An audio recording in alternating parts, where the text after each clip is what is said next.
That's far too upbeat for my liking, that theme tune, by the way. It's far too upbeat.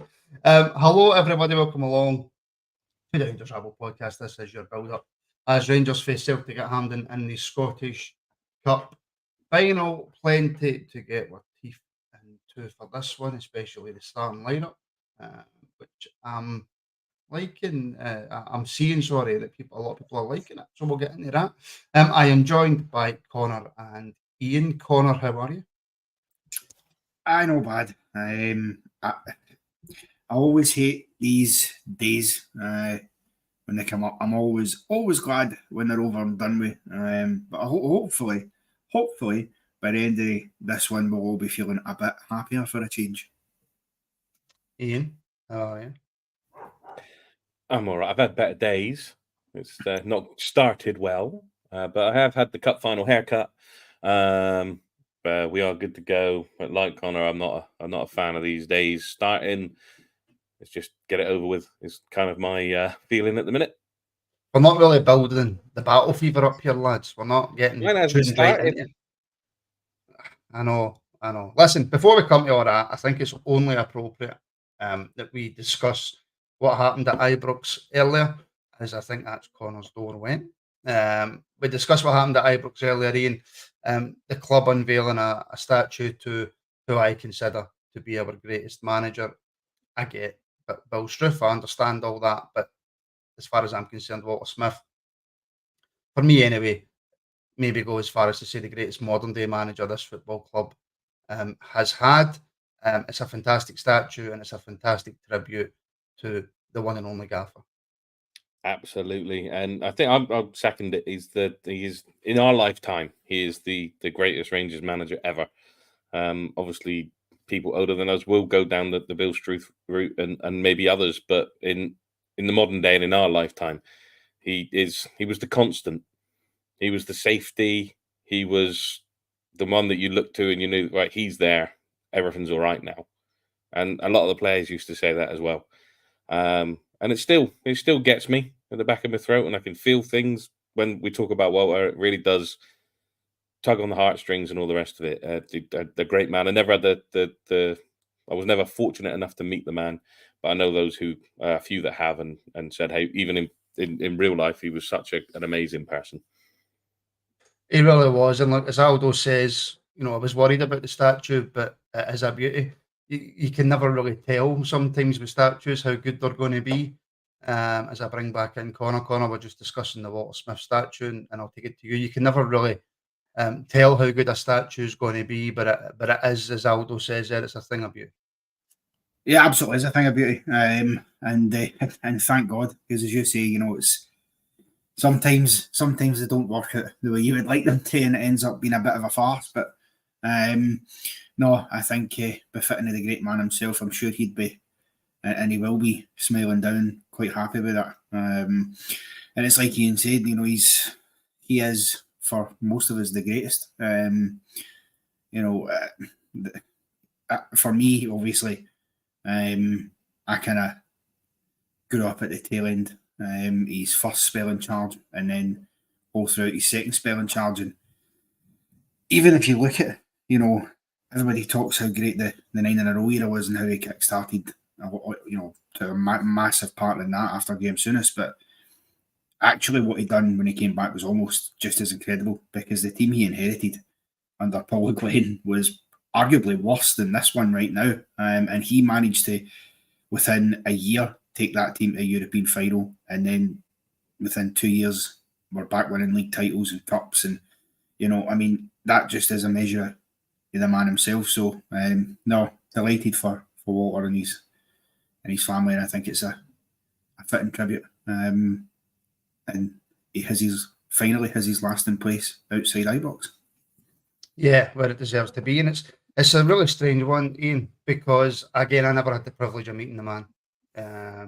But it's weird how something can fill you with such emotion for somebody who you've never met, but somebody who at the same time also feels like a bit of a father figure to you.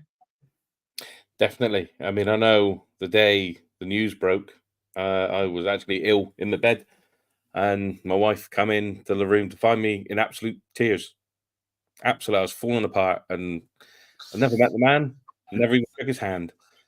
But that's the kind of effect. I'm sure on the day I wasn't alone, because I remember listening to the Heart and Hand podcast in the car on the way to work that day as well, and David Edgar just distraught, and that made me cry even more. I'm welling up now.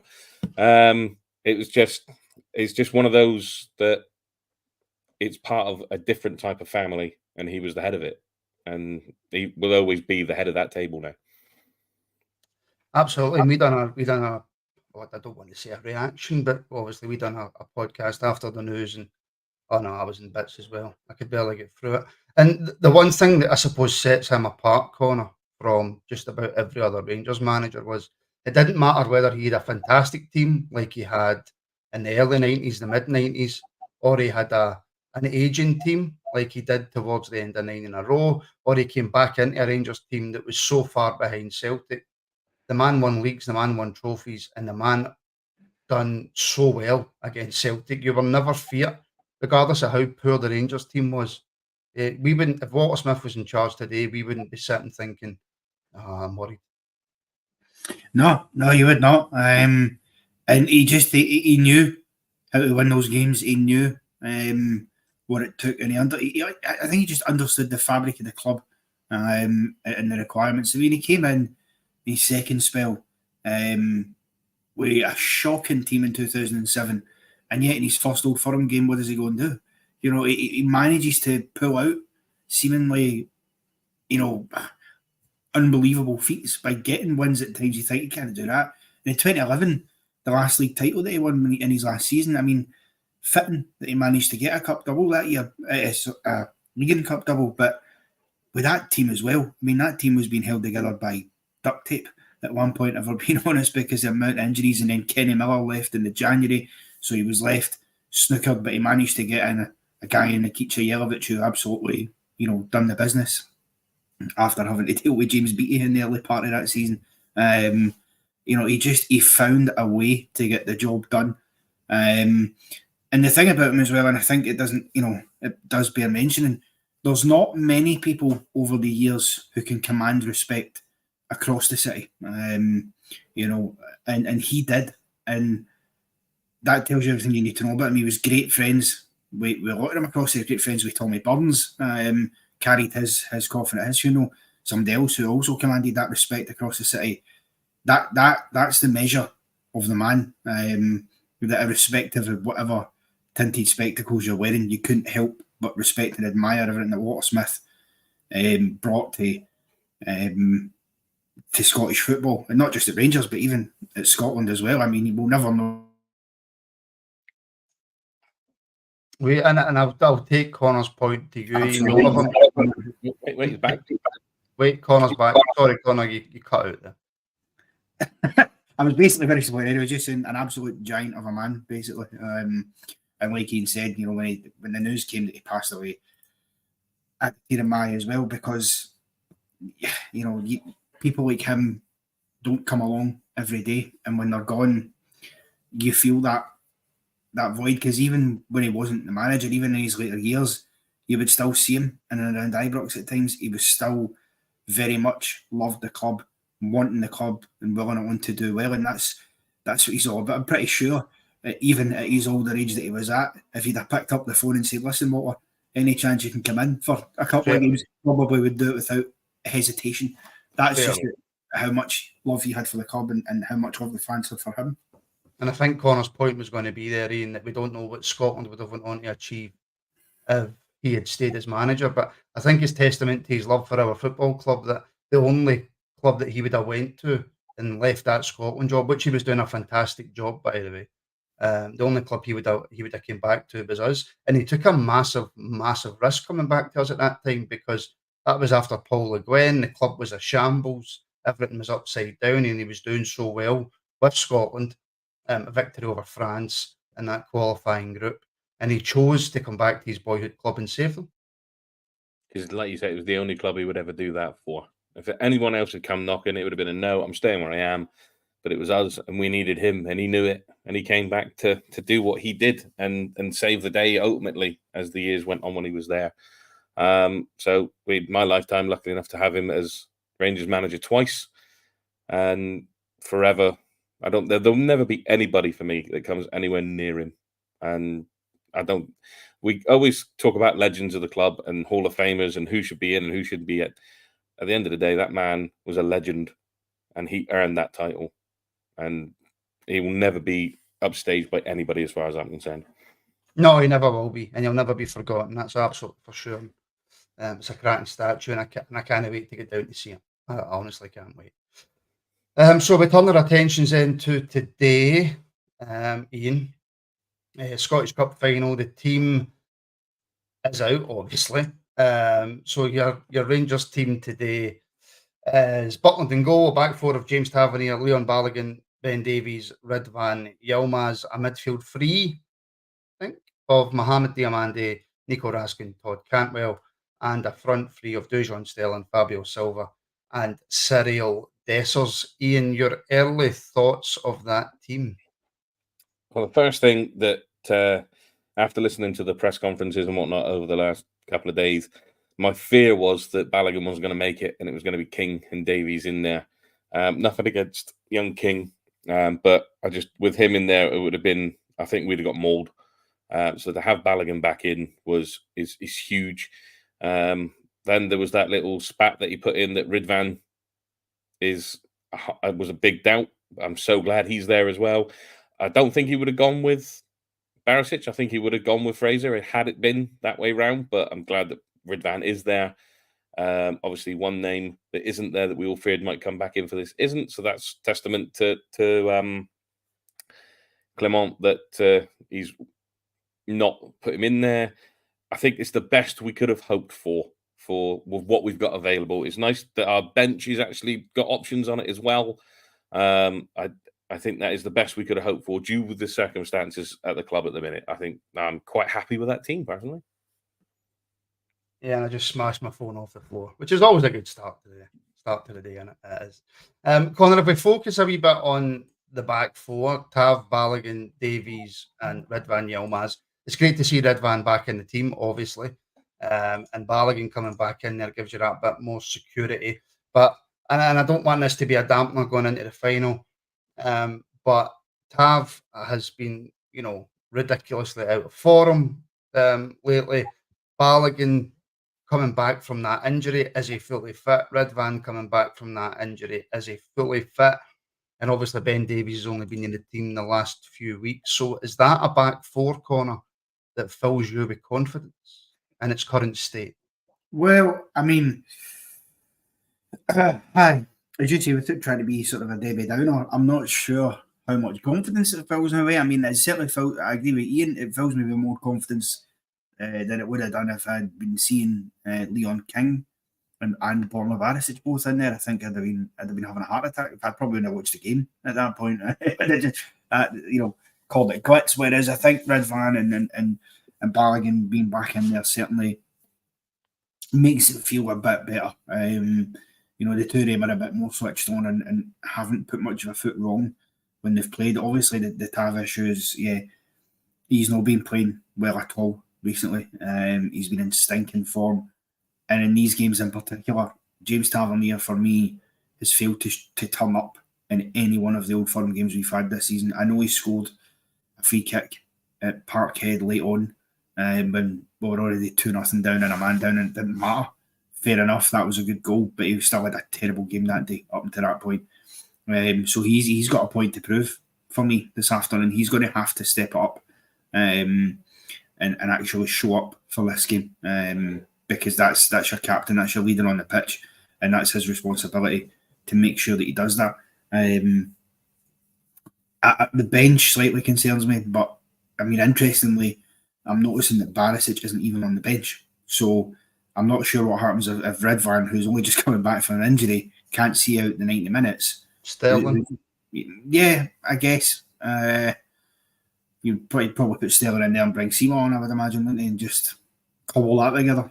But which, by the way, I wouldn't be opposed to at all because Big Sterling's, the utility man. He just seems to do it also. And that's his natural position anyway. But no, it's about as good a starting lineup, I think, as we could have expected, if I'm being honest. no, and Connor's saying no Barisic on the bench there, Ian. There's no central defenders on the bench, unless I've absolutely missed one and I'm having a mare. I mean, the bench is McCrory, Lundstrom, Jack, Matondo, Sima, Dill, Wright, McCausland, and McKinnon. So we're talking about Balogun coming back from injury. Davie's not played a lot of minutes. Something happens to one of they two. I mean, it's going to be difficult because I'm looking at that and I'm thinking if anything happens to one of they two, the only person that I can really see who comes back into that central defence is John Lundstrom. You have your two options because he's played him there before. If it's the central defence, as long as Ridvan makes it through the 90 or 120, is that you put Sterling back there. But the likelihood is it will be John Lundstrom, which is a worry. But we just got to hope. Actually, he's played better in that position than what he has in He has, because the only place he can go back to there is Butland, so he's got to go forward at least. I mean, I think you guys were talking about it on the members show the other day that the best times when Lundstrom during the European run. I know we don't want to go back to that, harp on about that all the time, but the best times he was having during that European run was when he played in that back three that Gio used to put him into. So he can play there, and he initially played there when Beale came in as well, didn't he? Because we had like literally no central defenders when Beale first came in, so he can play there. It's not ideal, but if he's going to come on at any point, then if it is for Balogun or Davies, then at least we know he can play there. I hopefully don't see him at all, personally, but that's my thought. I'm not going to tell the manager that because he'll tell me off because he doesn't listen to fans, does he? So when it comes to that sort of stuff. And he's quite right too. But look, Derek's got it right. Look, let's not worry about that. We've got most of what we wanted, and if we could have handpicked a back four, that's probably it. Oh, 100%. On the basis of who's available right now, yeah, that's who we would have all been picking for that back four. Because there isn't really any other option in there. I mean, there might be one or two, outliers who might have somehow contrived to drop Tav and put Stella in, because you always hear one or two people mention that as an option. But I think in this kind of game, as much as what I said before about how he's been coaching in these games, you don't drop your captain for Old Firm Cup finals. Do you know what I mean? You just, because if you do, then he's obviously going out the door and he's not going to be a captain for much longer. So I think, that's understandable. But it is, and look, I think, the back line is where it needs to be for this game. You can't do any better than that with what we've got.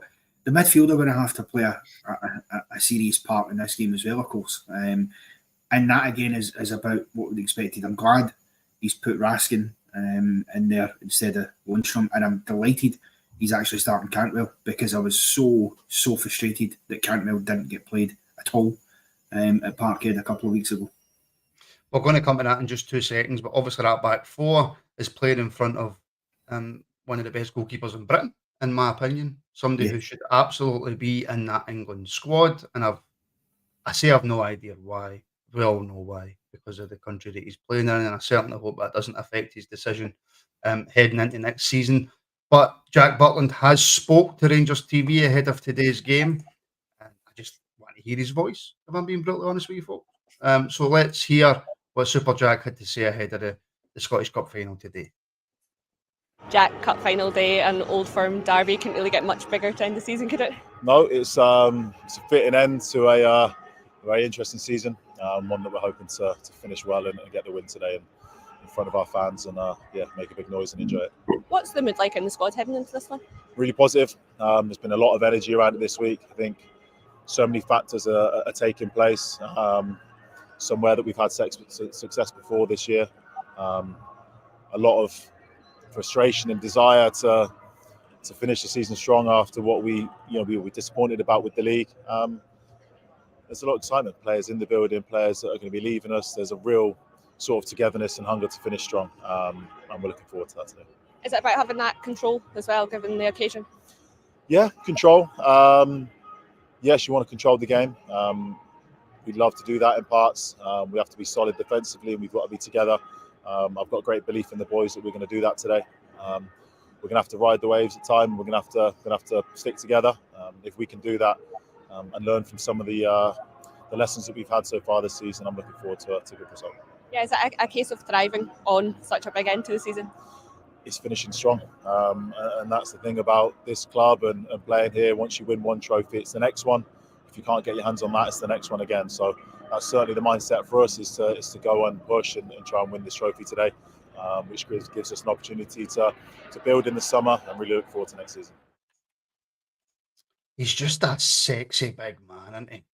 He's just a sexy big man, Ian, who talks about sex and he gets it. Yes, because we've all had sex at Hampden after the cup final previously. But and some of us have even done it on plates as well. Well, yeah. I was going to actually ask Ian, how many plates do you think he's got? I don't know, but it's a plate collection I'd like to see. There's not many men in the world I'd say that about, and he is definitely. But you can't argue with anything he said at all. And despite his earlier statement, which people were getting worried about, that didn't sound like a man who was planning on leaving in the summer either.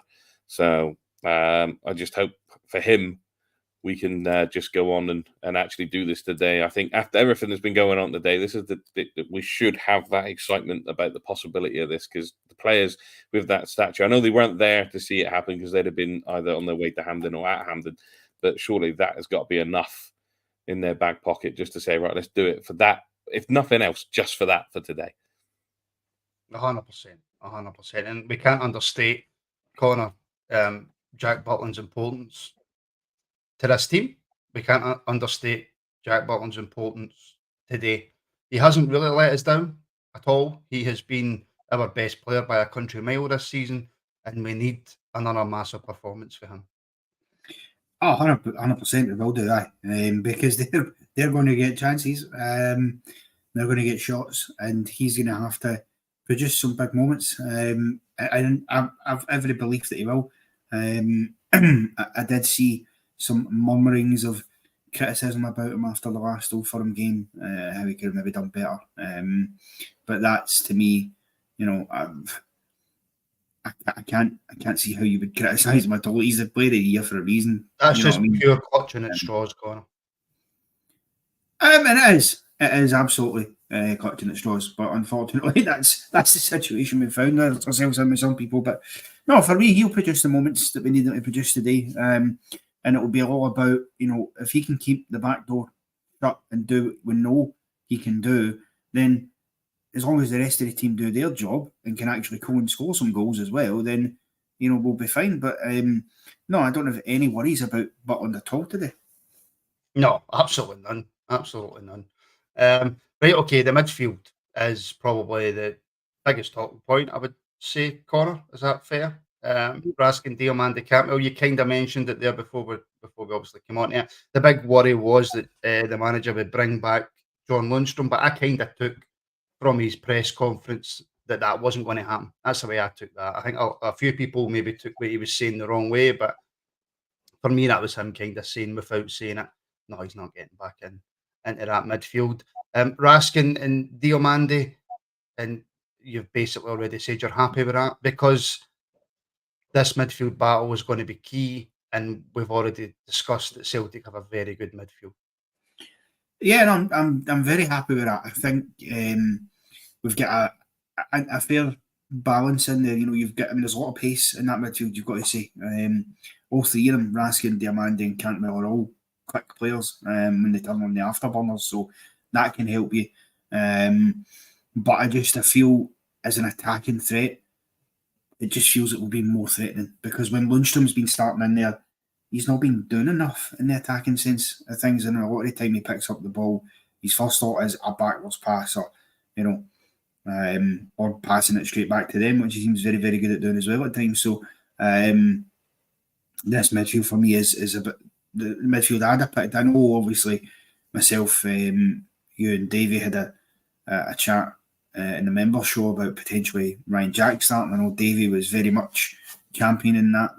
I felt he wasn't going to start because he didn't play against Hearts at any point, and I just felt that would be a get minutes in the legs because he's going to start next week type of thing, and it didn't. So I think it's the right start starting midfield for me. And I'm glad for Cantwell in particular, because I feel like, if one criticism I would have a come on is he singles out Cantwell too much. Like, I get it when he first came in and he was like, look, he's not done what I've asked him to do, so I'm hooking him at half time. This isn't working. I get that, right? Sometimes a bit of tough loving managers need to stamp their authority and things, but it seems to me that he singles Cantwell out all the time. And you look at the game at Parkhead now, admittedly, if John Lundstram hadn't get sent off, maybe there was a plan to bring Cantwell on, but the fact he doesn't, when we're a goal behind with 10 minutes to go in that game, it felt to me like he didn't believe in Cantwell. So I'm glad to see him getting the start and getting the chance to show what he can do. And yeah,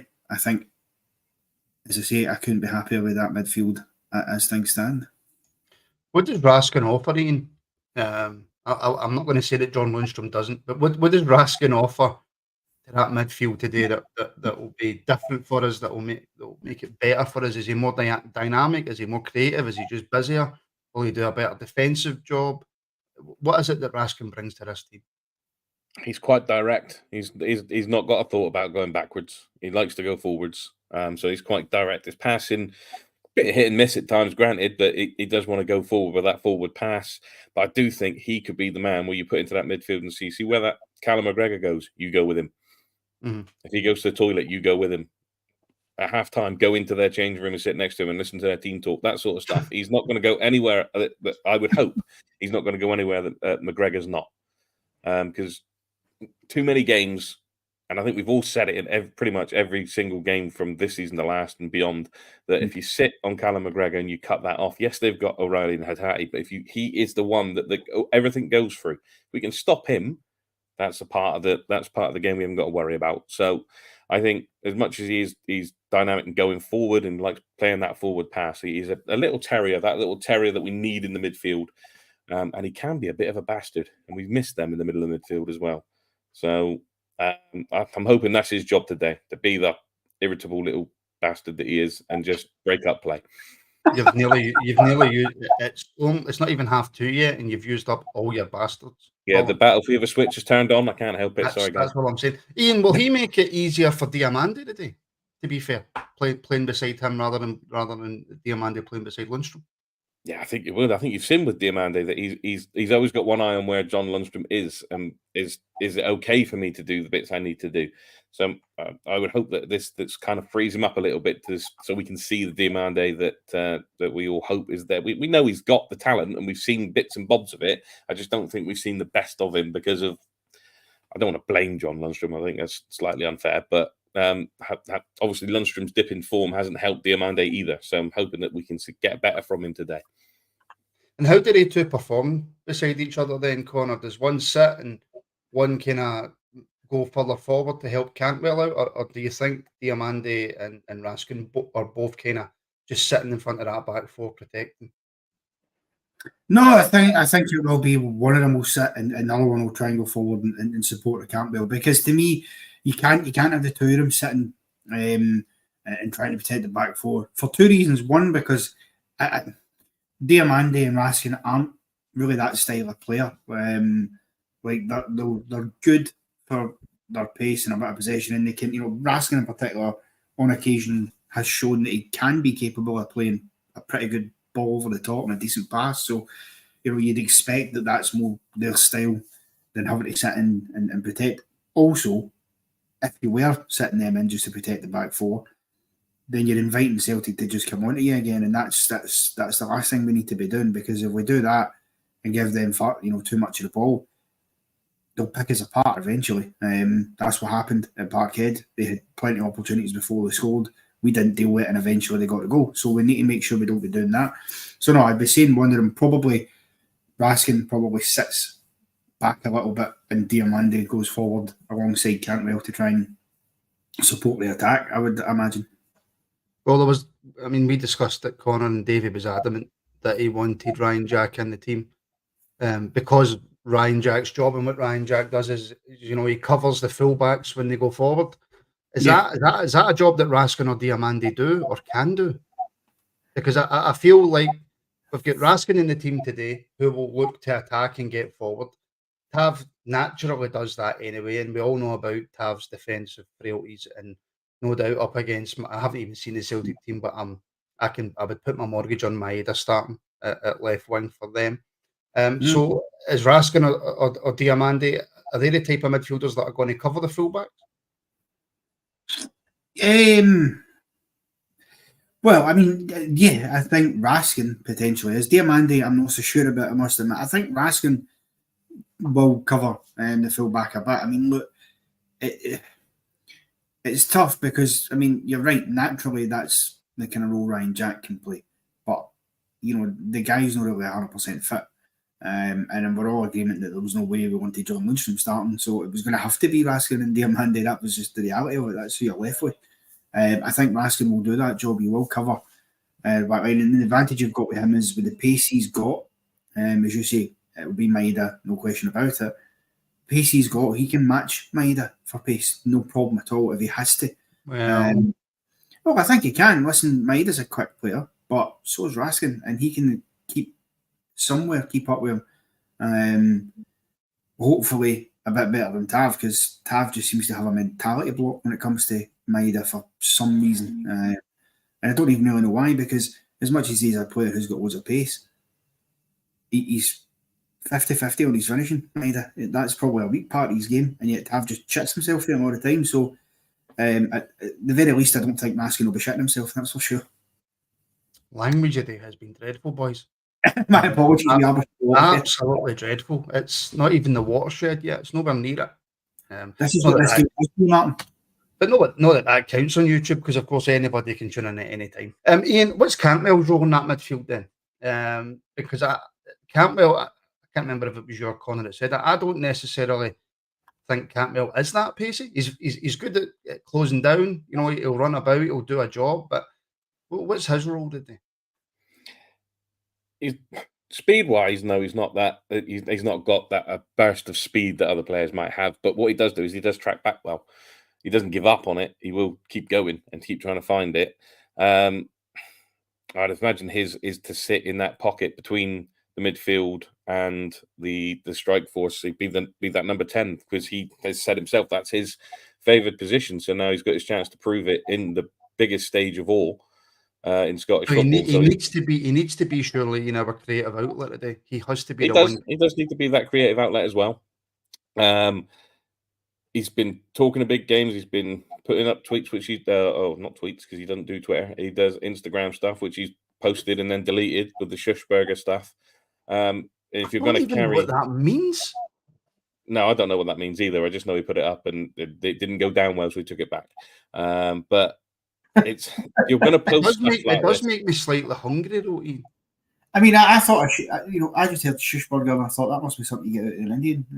The same way you can get a shush kebab. I assumed it might be something along those kind of lines, but that's a little bit of casual racism to finish off with a swear in there, Connor. Get a shush kebab out in Indian, that's what they sell. Yeah. Never mind. It's been a pleasure, folks. The Rangers have taken off the air. Now we are all hungry because now we're having kebabs and burgers. Yeah. But if he's going to put stuff like that up and he's going to talk the talk, he has to walk the walk with it, because otherwise it's stuff like that will come back to bite him, and it won't bite him just on their side of the city. It'll be our side of the city that'll come after him as well, because you act like the big man, be the big man. It'll look like a total bun. There we go. And then you got something to put the burger in. Yeah. I have not gone woke. I'm not having it. So he has to grab this game by the back of the neck and just by the scruff of the neck. Jesus Christ, don't grab it by the back of the neck. Oh, back of the neck, scruff of the neck. It's the same place. Oh. Just get it, run with it, and be the man that brings home that big shiny silver thing at the end of the day. Yeah, this is all going to pot now. I think it has all fell apart. It absolutely has. And Connor, in all seriousness, though, we've discussed Cantwell and Old Firm games before, and Old Firm games that mattered, and we have said that sometimes his performances have been lacking in the big games. Obviously, was it the game last season, the final Old Firm game when the title was gone? He scored within a couple of minutes and he played really well. But in terms of Old Firm games that matter, like a lot of the players, he's posted missing. Yeah, absolutely. You can label that criticism at him. I think he's a funny player in that aspect, though, can't we? Because he's very much a confidence player.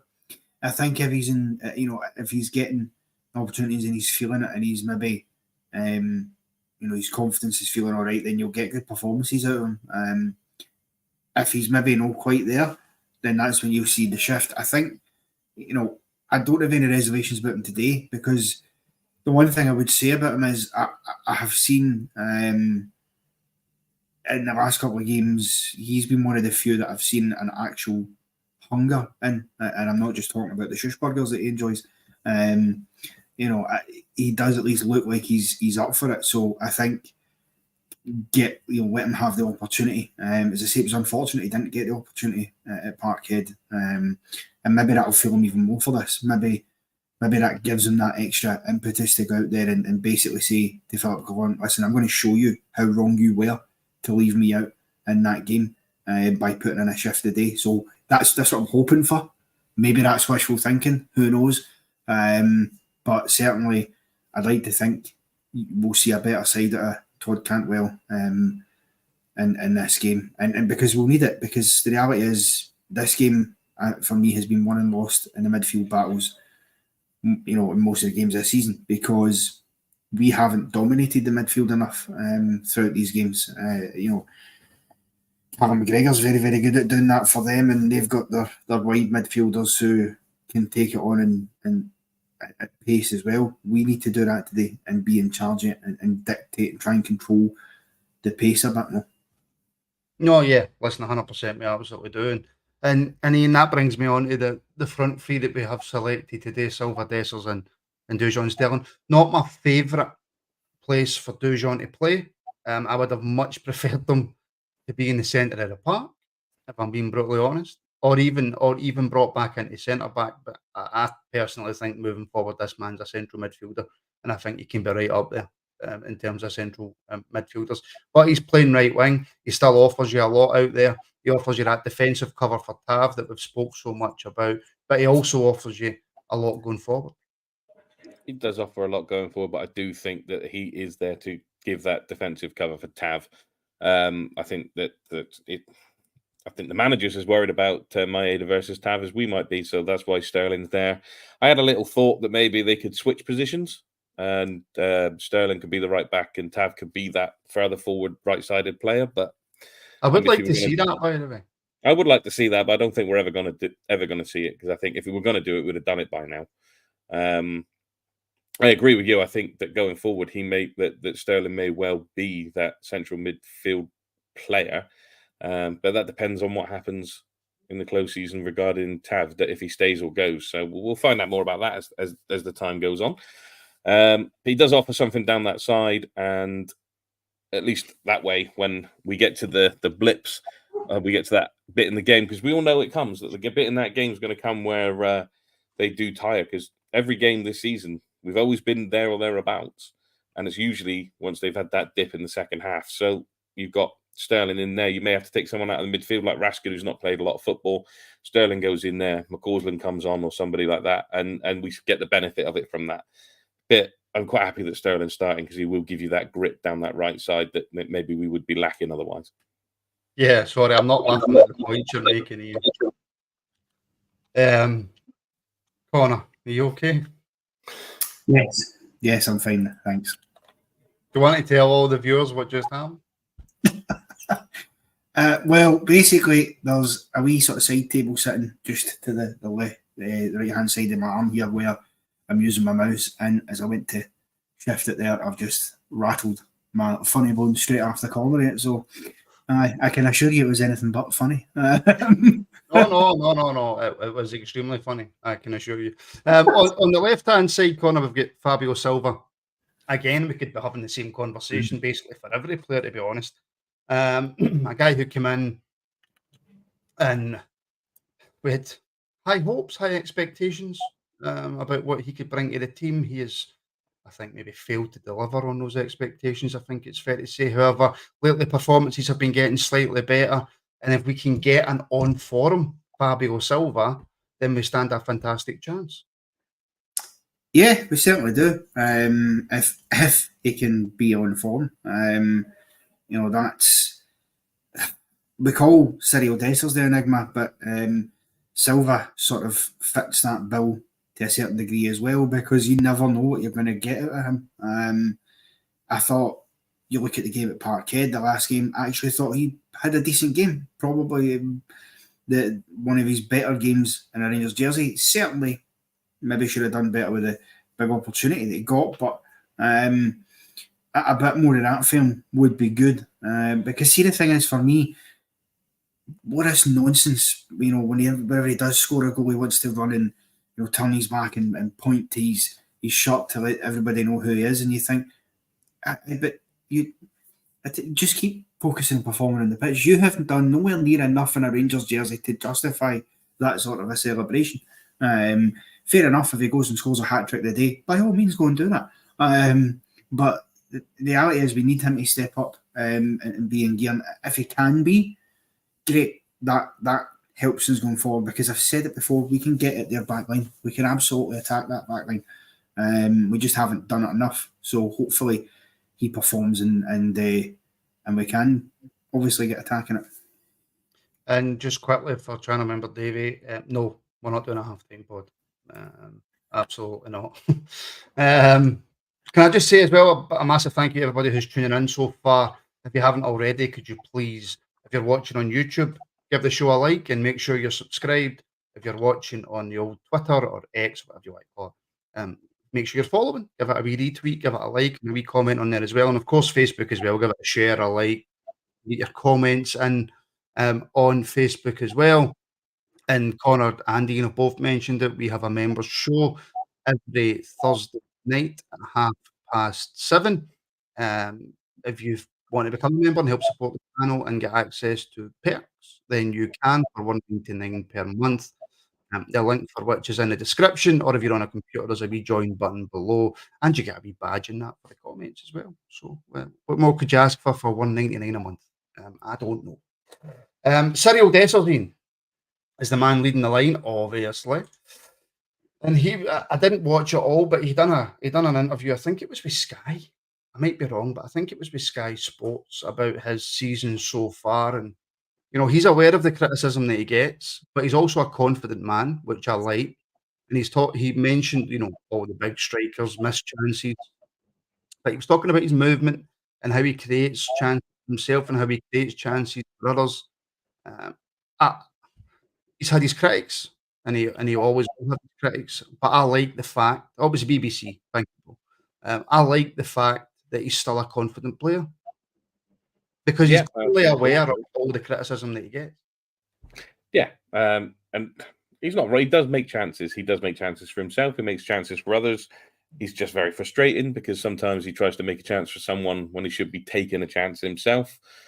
He misses a lot of chances, but again, at the start of the season, if they turn around and told you your striker's going to have a 23 goal season, we'd have gone, all right, I like the sound of that. Let's do it. But I think it's because we watch it, and he could have had so many more because of the chances he had missed. Like last week against Hearts, he missed a load. Some he shouldn't be missing. One chance he missed, which wouldn't have counted anyway, apparently, because it was a foul, although the only person who saw the foul was the ref. I'm hoping the fact that he's done all that any chances you get today are just going to be making that net bulge. So, Cyril Dessers, he's a man, a myth, and a legend in his own lifetime. And I'm hoping today it comes good for him, because I like the fella. I know he's frustrating as hell, but I do like him. And I'm hoping today he gets a day that he deserves. And do you know what, Connor, we have to say is he's scored against them. He has scored plenty of goals this season. And for all the criticism that he's had no support in terms of, he's been the only fit striker that we've had. It's not like he's had a couple of poor games, he can be taken out, given a bit of a rest, given a bit, and somebody else can come in and try and take the pressure off him. Like Stephen Gillespie's saying, balls of solid rock, Dessers. And he has, because he's had absolutely no support, and he's still, yes, look, I'm not sitting here saying that he's the next Ali McCoist, right? But what I'm saying is, I like the fact that I know that my striker, whether he scores or not, is going into the next game full of confidence. Yeah, absolutely. Look, I mean, as you say, he's had to carry the can on his shoulders for this whole season, basically, because Danilo obviously got his injury problems, broke his face, and then when he came back for that, ends up injured again and out for the season. And Kemar Roof, I mean, during the week, I was seeing some things on social media going about, could he start the game? He's not even in the bench. He's not in the squad. Yet again, I mean, it's incredible. So he's absolutely played his last game in a Rangers jersey. And Dessers, to be fair to him, he's 21 goals this season. Has scored against them, and just for the context of that as well, it took Alfredo Morelos a few seasons to get his first goal against Celtic. It's taken Cyril Dessers 3 matches, albeit they've been, apart from one of them, losing efforts. So you've got to look at it that way as well. And I think, listen, it frustrates you because ultimately when he gets into situations where he's got to think too much, he seems to, fluff his lines. And I think the frustration comes to the fact that he shows at times that he is capable of better than that. Some of the goals he has scored have been decent goals. You look at the one, it's Betis, for example, a bit of that today would certainly go down well if he could produce something like that. So, no, and you know what? He's always in there as well. To see before him, whatever service he does get, which isn't often that great, he seems to be in the right areas to at least to miss those chances in the first place. And I think, he gets all the stick because of that. But for me, with the pressures that's been on his shoulders this season and the levels of criticism he's got, to have the confidence he still does have and to score 21 goals, you can't take that away from him. I can't help but admire his tenacity. He's actually convinced me, and I wouldn't have said this 6 months ago, but he's convinced me that he should stay at Rangers as a backup striker next season, purely because if you've got a backup striker who can get you 21 goals, that ain't a bad thing to have at all. I think if you have him and Danilo as backups and somebody else comes in the door, I don't think that's terrible. I mean, I just like the fact that he's got confidence regardless of how he's playing, because that can be, like you say, for a backup striker, that can be so important. It really, really can. But by all means, no, look, he's not the man to go forward for us. I completely understand that. Oh, yeah, 100%. Yeah. That's why I said backup. Exactly. And to continue to have that confidence with some of the chances that he has missed, fair play to the guy. Right, Ian, how do we win? What do we do? What do we do differently today? Oh, okay. I won't give you the silly answer of just scoring more goals than them then. It's true. It is very true. We just have to show it. The players have to show what we want them to show. We've all cry out for it, whether it be us on here, the chat, talking to your mates in the pub, whatever. We just need them to show the desire to want to go out and win the game. I don't want to see this sit back and weather the storm for 20 minutes like Lundstrom was talking about last time. I don't want any of that. Just get the game, go at them and tell them it's going to be different this time. If you want this cup, you're going to have to go through us to get it. And that's what I want to see. 100%. And the all important thing for me, Connor, is how we start the game. How the manager sets the team out to start the game. I don't want to see another 15, 20 minutes of trying to soak up pressure, because it doesn't work.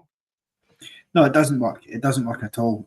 We have to start in a more positive way, start more on the front foot, try and get after them, because you can't just sit back and allow that, as you say, 15, 20 minutes of trying to just soak up pressure and do that thing that a lot of the teams who'll come and play against us will do and go, right, if we can get through the first 20 minutes at 0-0, great, then we can kick on again and try and do something. No. That's not how we should be playing in this game. And I think, to be fair, Steven Gerrard, he learned that, because in one of his first games he did that and he got absolutely pilloried for it, rightfully so. And then after that, you never seen him do that again. He came out in the next game. That was after a horrendous European away trip. We won, but players were knackered. That is true. I take your point on that. So, the proof's there. You've got to try and go for it. Because see, the thing is as well, it's a cup game. It's a cup final. You've got nothing to lose and everything to gain. This isn't like it's the league, and if you lose this and you're dropping points, it's not. You just go out there, you play your football, and you go and win if you can, because as I said on Thursday night, if you win this game, okay, doesn't detract from the feelings in terms of the league and not winning the title this season, but it does give the fans something to be happy about. It gives you a cup double to build on. And the hope, let's not forget, we spoke about the great man, Walter Smith, his first season back, full season in 2008, he won a cup double, didn't win the league, won a cup double. If we can do that, it gives you something to build on next year for me, and lays down some sort of a marker to be saying to them that we can beat you. We're not terrified to play. So that's what these players need to do. But they're only going to do it if they get off to the right start and set the tone from word go. Absolutely agree with that. 100%. Yeah. Just make you a wee bit jealous. Getting settled down in Sydney to watch the game. Confident we can get this done. Let's get behind the team from the off. Fall. Come on, the Gers. I am not jealous, Graham. I am not jealous that I'm in Hamilton and you're in Sydney. I'm not jealous either. It's not over there, and I burn easy. Yeah, but there's a place in New Zealand called Hamilton, so that's why I said that, because it's near Australia. Plus, anyway, there's a 9-hour gap between it. It must be somewhere in the middle of the night over there, or early morning at least. So it won't be as hot. So there you go. So listen, that will do us there, folks. 8 minutes to go until kickoff. Thank you so much for tuning in. Follow, share, like, subscribe, all that good stuff.